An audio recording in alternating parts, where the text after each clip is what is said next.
बेगम जान, ये जो लफ्ज है, ये सुनते हैं तो वो शबाना आजमी वगैरह का दौर याद आता है, मुंह में खिलौरी, मुंह में पान, माथे पे एक झूमर, और हाथों में हुक्का। बट ये सब तो है, हुक्का वगैरह तो है, लेकिन ये हमारी भाषा को क्या हो गया?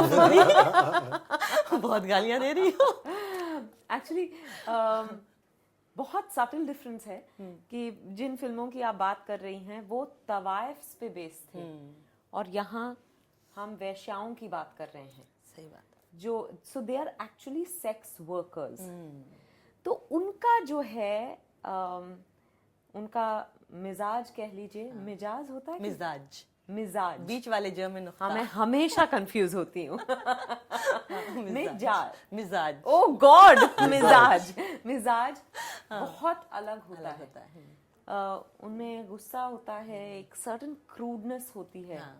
तो उस वजह से बेगम जान बहुत गालियां बकती है, पर मुझे बड़ा मजा आया। मैं, कोई भी मुझसे पूछता है कि अरे आप तो गालियां नहीं बकती, मैं कहती हूँ कि दिमाग में बक रही हूँ तो आपको नजर थोड़ी ना आएगा। She was actually very spontaneous with the galis. Really? मुझे एक बार भी कट कहने का कोई मौका ही नहीं दिया। कभी ऐसा भी हुआ कट कहने के बाद आए? हाँ? और ये जो गालियों वाला जो मतलब ये आपके अंदर जो ये गुबार था, नुक्ते वाला गुबार मैं हमेशा इनसे मैं तो सीख के जाती हूँ। नहीं, मैं तो बंगाली हूँ। तो बंगाली जितनी हिंदी आती है मैंने बोल चुका हूँ, मैं अभी शिफ्ट कर जाऊंगा। श्रीजीत, मैं हमेशा इनसे कुछ सीख के जाती हूँ। ये इतना मैं अच्छा ऑलरेडी उर्दू सीख बोल चुका लेती है। हाँ, ये जो गुबार। मिजाज है, मिजाज, ऑलरेडी सीख चुका हूँ। मिजाज। हाय अल्लाह, बख्श दे मुझे। अच्छा, तो कमिंग बैक, तो जब आपका ये जो ट्रेलर लॉन्च हुआ था तो वहाँ भट्ट साहब, आपने बताया था कि मैंने भट्ट साहब से कहा था एक हमारी अधूरी कहानी के वक्त कि मेरे अंदर एक गुबार है, गुस्सा है, कुछ है जो बाहर निकलना चाहता है, तो मुझे कोई ऐसा प्रोजेक्ट दीजिए ना कि मैं उसको यूटिलाइज कर सकूं। ऐसा कौन सा गुस्सा था पुत्री? बहुत ज्यादा, हर बात को लेके मुझे गुस्सा आता है। स्पेशली आई थिंक, मैं एक्चुअली मेरे घर वालों से पूछिए तो वो कहेंगे कि कोई नई बात नहीं है ना। सिद्धार्थ, मेरे मम्मी पापा, मेरी बहन, किसी से भी पूछ लीजिए।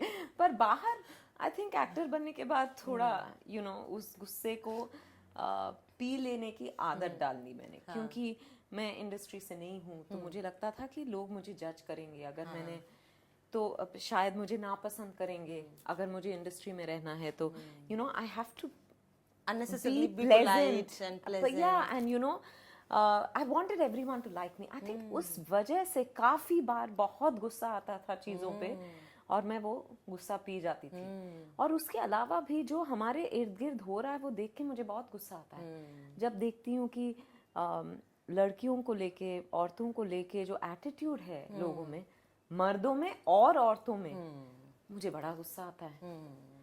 और अब क्या है कि बेगम जान की वजह से मैं सब पटर पटर पटर बोलने लग गई हूँ।